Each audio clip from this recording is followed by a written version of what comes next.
وبارك على سيدنا محمد النبي المصطفى والرسول المرتضى وعلى آله وأصحابه ومن تبعه ومن نصره إلى يوم البقاء. أما بعد فالله تعالى في كتابه العزيز قل إن الموت الذي تفرون منه فإنه ملاقيكم ثم تردون إلى عالم الغيب والشهادة فينبئكم بما كنتم تعملون. قال النبي صلى الله عليه وآله وسلم وكفى بالموت مفرقا. صدق الله وصدق Rasulullah sallallahu alaihi wasallam. Keluarga besar almarhum Bapak Haji Tengku Nurdin bin Bapak Haji Ismail yang sama-sama kita hormati keluarga seluruh Islam.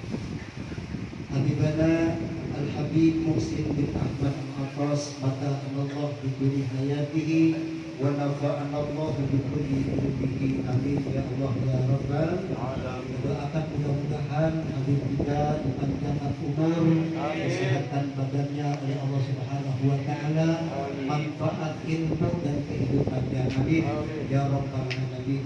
Segenap dewan guru, Ustaz Wahroni, Ustaz Rahmat dan juga Ustaz yang lainnya, aparatur pemerintahan, Bapak Ketua RW, Bapak RT, segenap orang tua kami yang kami hormati, kami muliakan, Bapak-bapak, ibu-ibu hadirin wal hadirat jamaah takziah malam yang ke-7, semua kita insyaallah dimuliakan Allah Subhanahu wa taala. Bapak Haji Tengku Nurdin ini termasuk jamaah manjat, tapi awalun beliau adalah orang yang pertama dulu ketika berdiri umat Islam di Kota Manjat, beliau aktif di hadis. Cuma karena beliau sakit, ya, kondisinya tidak memungkinkan untuk hadir ke majlis, beliau minta izin sama Abi, ya, tolong doakan supaya sehat. Kalau yang dekat pasti saya hadir, tapi kalau yang jauh saya tidak bisa hadir. Doakan biar sehat katanya. Ternyata niatnya itu sudah dicatat sampai beliau dipanggil oleh Allah Subhanahu wa taala. Kita doakan mudah-mudahan almarhum diterima iman Islam ihsan, semua amal ibadahnya diterima Allah, dosa-dosa dan kesalahannya diampuni oleh Allah, kekurangannya ditutupi oleh Allah, kuburnya dijadikan taman surga, keluarga yang ditinggalkan terus diberikan kesabaran dan ketabahan oleh Allah Subhanahu wa taala. Bapak-bapak, ibu-ibu hadirin wal hadirat rahimakumullah, 164 ayat di dalam Al-Quran Allah menceritakan masalah kematian. Tapi dari 164 ayat ini ada 5 ayat yang semua ayat ini menentukan dan menjelaskan bahwa semua kita pasti akan dimatikan oleh Allah. Dalam 5 ayat, dalam 5 surah yang berbeda, semuanya memutuskan bahwa semua kita pasti akan kembali kepada Allah. Pertama, dalam surah Al-Imran ayat 185, kullu nafsin za'iqatul maut, setiap yang bernapas pasti akan merasakan kematian. Yang kedua, dalam surah Hud ayat yang ketiga, ila ajalin musamma, bahwa usia manusia itu sampai batas waktu yang telah ditetapkan oleh Allah. Justru waktu yang ditetapkan oleh Allah ini dirahasiakan oleh Allah, tidak ada yang tahu. Baca dalam surah Luqman ayat yang terakhir, wa ma tadri nafsun maza taksibu ghadan wa ma tadri nafsun bi ayyi ardin tabur. Satu jiwa, kata Allah, tidak ada yang mampu mengetahui apa yang akan terjadi esok hari. Dan satu jiwa, kata Allah, tidak ada yang mampu mengetahui kapan, di mana, bagaimana kita akan kembali menghadap kepada Allah.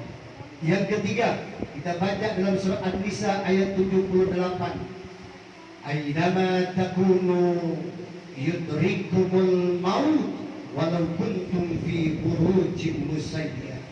Di mana saja kalian berada, kematian pasti akan berjumpa dengan kalian, walaupun kalian bersembunyi dalam benteng yang sangat kokoh sekalipun.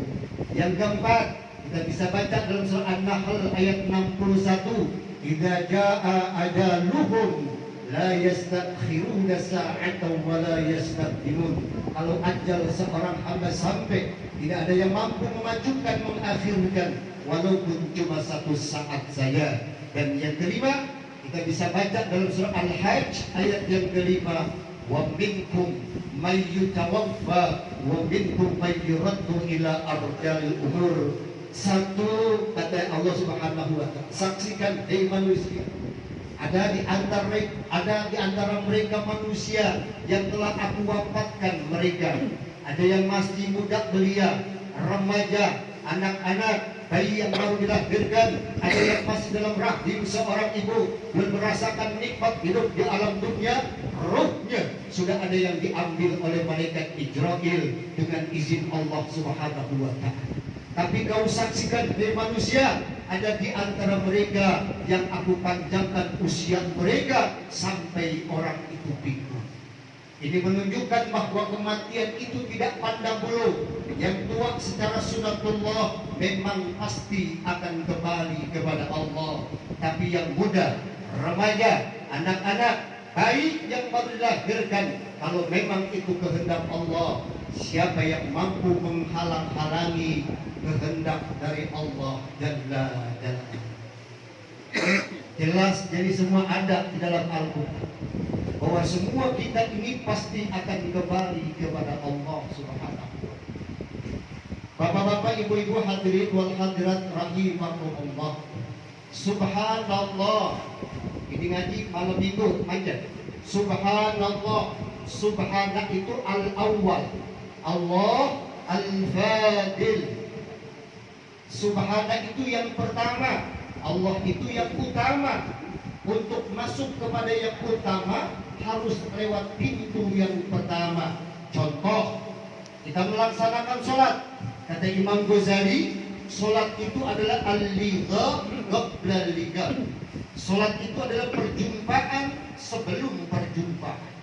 Perjumpaan awal manusia dengan Allah adalah ketika melaksanakan sholat.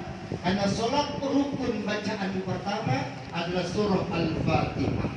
Ternyata dalam surah Al-Fatihah itu iyyaka na'budu wa iyyaka nasta'in. Domirnya anta, mukhatab di situ.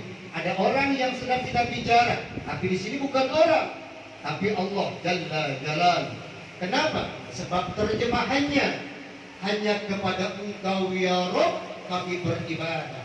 Hanya kepada Engkau ya Rabb kami minta pertolongan. Seandainya kalimatnya itu domirnya huwa, maka iyyahu na'budu wa iyyahu nasta'in. Tapi domirnya adalah domir anta. Kalau mukhatab berarti ada yang sedang kita ajak bicara. Ini di depan kita Allah Jalla Jalal. Maka al-ihsan itu anta'budullaha ka'annaka tarahu fa in lam takun tarahu fa innahu yarak. Kau beribadah, kau melaksanakan sholat seakan-akan kau mampu melihat Allah. Kalau kau tidak mampu melihat Allah, sesungguhnya Allah melihat engkau. Lihat, ini al-ihsan, hasil daripada iman dan syariat kita. Masya Allah, itulah ihsan.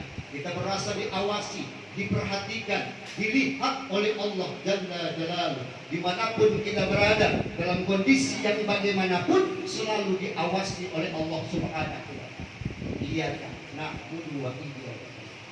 Maka sholat ini adalah perjumpaan awal dengan Allah. Perhatikan baik-baik. Karena ingin berjumpa dengan Allah, nggak mungkin langsung bisa, kecuali harus lewat pintu yang pertama. La yaqbalus shalah illa bituhrin. Tidak mungkin diterima salat kita kecuali kita telah mensucikan diri kita. Dengan apa? Berwudu terlebih dahulu. Nah, wudu ini adalah al-awwal. Salat adalah al-fadil yang utama. Coba perhatikan lagi. Orang kalau ingin berjumpa dengan Allah, dia bisa langsung begitu aja, kecuali lewat pintu yang namanya kematian. Al-maut babun wa kullun nas dakhilun. Mati itu adalah laksana pintu, dan setiap manusia pasti akan masuk lewat ke pintu. Maka mati adalah yang pertama. Allah itu adalah Allah. Orang masuk ke dalam surga, surga tempat kenikmatan, itu yang utama. Nggak mungkin orang itu bisa masuk ke dalam surga kecuali bagi orang-orang yang telah masuk pintu pertama. Apa? Pensucian diri kita. Nggak mungkin orang masuk ke dalam surga dengan membawa banyak dosa dan kemaksiatan. Nggak mungkin. Harus dibersihkan terlebih dahulu. Inilah yang terjadi sama orang tua kita, Bapak Haji Tengku Nurdin. Berapa lama beliau itu diberikan ujian penyakit oleh Allah Subhanahu wa Ta'ala. Karena ternyata penyakit ujian musibah itu, kata Nabi, ma min musibatin illa kafaratun min zunubiha. Tidak ada satupun musibah kecuali sebagai penggugur dosa-dosa dan kesalahan. Makanya sebelum beliau diwafatkan oleh Allah, diberikan penyakit dulu oleh Allah. Ini umumnya kebanyakan orang seperti itu. Kalau orang dicintai oleh Allah, dia beriman kepada Allah, dia banyak melakukan amal soleh, tapi tidak terlepas dari kesalahan dan perbuatan dosa. Sebelum diwafatkan oleh Allah, maka dibersihkan terlebih dahulu dosa. Kami punya orang tua, semua kenal Haji Mugeni. Berapa lama beliau sakit? Padahal beliau ngajar setiap hari. Ada yang satu malam 2 tempat. Sebelum menikah beliau sudah mengajar, Masya Allah. Sampai diangkat menjadi pegawai negeri, menjadi kepala sekolah di masyarakat. Beliau mengajar tentang agama setiap malam, tidak berhenti-berhenti. Ada yang malam Senin 2 tempat, di Asakidin sama di Al-Ikhlas. Tapi ketika beliau itu mau wafat, diberikan penyakit dulu terlebih oleh Allah Subhanahu. Dibersihkan dulu dosanya oleh Allah Subhanahu. 4 tahun orang tua diberikan ujian. Bukan hanya sekedar yang diuji adalah orang yang sakit, tapi juga menjadi ladang ibadah bagi keluarganya. Sabar atau tidak? Haji Tengku Nurdin berapa lama? Kita tahu kan, beliau kena jantung, betul kan? Betul kan? Keluarga nih. Berapa lama beliau itu diberikan penyakit seperti itu? Cukup lama. Berapa bis? 2 tahun. 2 tahun. Semakin banyak dosa, maka semakin lama diberikan penyakit oleh Allah. Maka supaya jangan lama-lama penyakit itu, jangan banyak-banyak dosa. Supaya jangan terlalu lama diberikan ujian oleh Allah Subhanahu wa Ta'ala. Allahu Akbar walillahil hamd. Kata Imam Ghazali, sholawat langsung dari Allah itu lebih baik daripada ibadah kita semua. Tadi surahnya dibaca sama qari kita. Di antaranya kan ada 3 tuh. Yang sholawat langsung Allah kepada seorang hamba ada 3 dalam Al-Quran. Tapi di antaranya yang tadi dibaca sama qari kita, wa basyiris sabirin. Berikan kabar gembira bagi orang-orang yang sabar. Siapa mereka? Alladzina idza asabatkum musibah qalu inna lillahi wa inna ilaihi raji'un. Itu adalah lanjutannya. Ulaika alaihim salawatu min rabbihim wa rahmah wa ulaika humul muhtadun. Ternyata orang-orang yang sabar itu apabila diuji, diberikan musibah, mereka akan mengucapkan inna lillahi wa inna ilaihi raji'un. Mereka itulah yang akan diberikan salawat langsung dari Allah. Kata Imam Ghazali, kalau sholawat langsung dari Allah itu seumur hidup kita beribadah nggak ada apa-apanya dengan 1 kali sholawat langsung dari Allah. Allahu Akbar. Tapi yang harus kita cari sebetulnya adalah bagaimana caranya kita dicintai oleh Allah SWT. Kalau orang-orang kayak kita ini orang-orang yang beriman, sebetulnya jangan kita membodohi diri kita sendiri. Karena banyak hadis-hadis Nabi yang menerangkan kalau orang itu berbuat dosa akan diampuni dosanya oleh Allah Subhanahu wa Ta'ala dengan bacaan-bacaan zikir. Misalnya kita baca dalam hadis Nabi, kalau ada orang yang baca subhanallah subhanallah subhanallah 100 kali setiap hari, walaupun dosa-dosa kalian ditumpuk kemudian sampai ke atas langit, akan diampuni oleh Allah. Ini hadis sahih. Cuma kebanyakan para ulama menafsirkan yang dimaksud adalah dosa-dosa kecil. Lalu bagaimana dengan dosa-dosa yang besar? Nah, kalau dosa yang besar, lihat dalam hadis Nabi, siapa orang yang membaca fi duburis sholati maktubah. Kalau ada orang yang membaca ini nih setelah dia melaksanakan sholat wajib, apa yang dibaca? Astagfirullah alladzi la ilaha illa huwal hayyul qayyum wa atubu ilaih. Berapa kali? 3 kali aja. 3 kali dibaca itu, maka dosa-dosa besar akan diampuni oleh Allah Subhanahu wa taala. Hanya kalau kita terus bergelimang dengan dosa dan tidak minta pengampunan kepada Allah, alangkah bodohnya dari ini. Ya. Tapi digambarkan sama Nabi, walaupun kalian itu lari dari medan perang, diampuni oleh Allah. Nah, di zaman Rasulullah yang namanya lari dari medan perang itu sudah termasuk dosa yang paling besar. Ya. Lari dari medan perang itu termasuk dosa paling besar itu. Dan itu pun diampuni oleh Allah Subhanahu wa taala. Subhanallah. Maka dibersihkan dulu, disucikan dulu biar bisa masuk ke dalam surga. Allahu akbar walillahil hamd. Nah, Bapak-bapak, Ibu-ibu hadirin wal hadirat rahimakumullah. Oleh karena itu, di dalam hidup ini kalau bisa kurangi untuk melakukan perbuatan dosa. Biar gampang kita nih, ya. Biar gampang masuk sononya. Ya, kalau Habib Musin, insya Allah mudah-mudahan min ahlil jannah beliau. Ketahuan dari mulianya Nabi kan, sudah punya guru Habib Zainal Abidin, setiap bulan sekali juga di masjid kan, nama marganya Atos, ya. Beliau ngajar di masjid kita Habib, ya, Habib Ali Zainal Abidin, ya, bin Mustafa Atos. Beliau setiap bulannya nih biasa di masjid kita di Al-Fatah menyampaikan kajian-kajian agamanya kepada kita. Nah, duduknya kita seperti itu, menuntut ilmu pengetahuan agama, setiap langkahnya akan menggugurkan dosa-dosa kita di hadapan Allah Subhanahu wa taala. Nah, ini tambahan dari Abi, ya, bukan tambahan sebetulnya, cuma karena ini malam minggu, ini ngaji. Jadi walaupun cuma ayat 2 ayat harus disampaikan. Karena mereka udah lagi nungguin nih. Rindu suaranya. Kapan nih katanya? Rindu suaranya, Bang. Lagi nungguin kapan nih? Makanya disampaikan juga supaya gugurlah kewajiban kita pada malam hari ini menuntut ilmu pengetahuan agama. Dan kita doakan sekali lagi, mudah-mudahan almarhum di alam barzah sana senantiasa dijadikan Allah dan riyadil jinan, taman dari taman surganya Allah Subhanahu wa taala.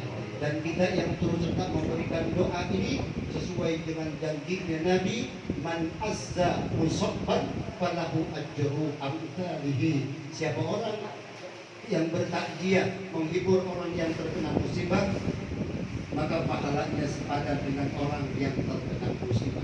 Ala hadhihi niyyah wa ala kulli niyatin salihah ila hadratin Nabi al-Fatihah.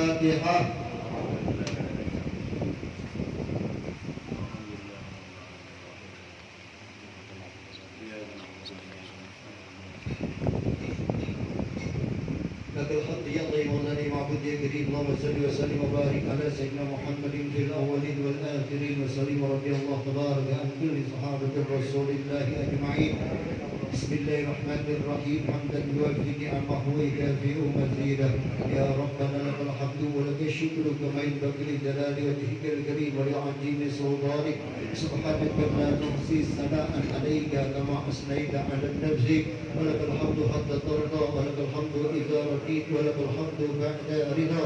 اللهم صل وسلم على ذات المكملة ورحمة منجلة سيدنا محمد صلى الله عليه وسلم وصل اللهم عليه يا جلبها والجلال بكرة وآصيلا اللهم كما خصصتنا بكتابك الكريم وهديتنا إلى صراطك المستقيم اللهم اشرح بالقرآن صدورنا ويسر به أمورنا وأجب به أجورنا ووصل به أرزاقنا وحسن به أخلاقنا ونور به دبورنا اللهم تقبل وأوصل ثواب ما قرأناه من القرآن العظيم وما حللناه من قول لا إله إلا الله وما استفتحناه من قول سبحان الله وبحمده وما استغفرناه من أستغفر الله العظيم وصليناه على نبيك محمد صلى الله عليه وسلم بهذا البيت هدية واصلة ورحمة منك نازلة وبركة سابلة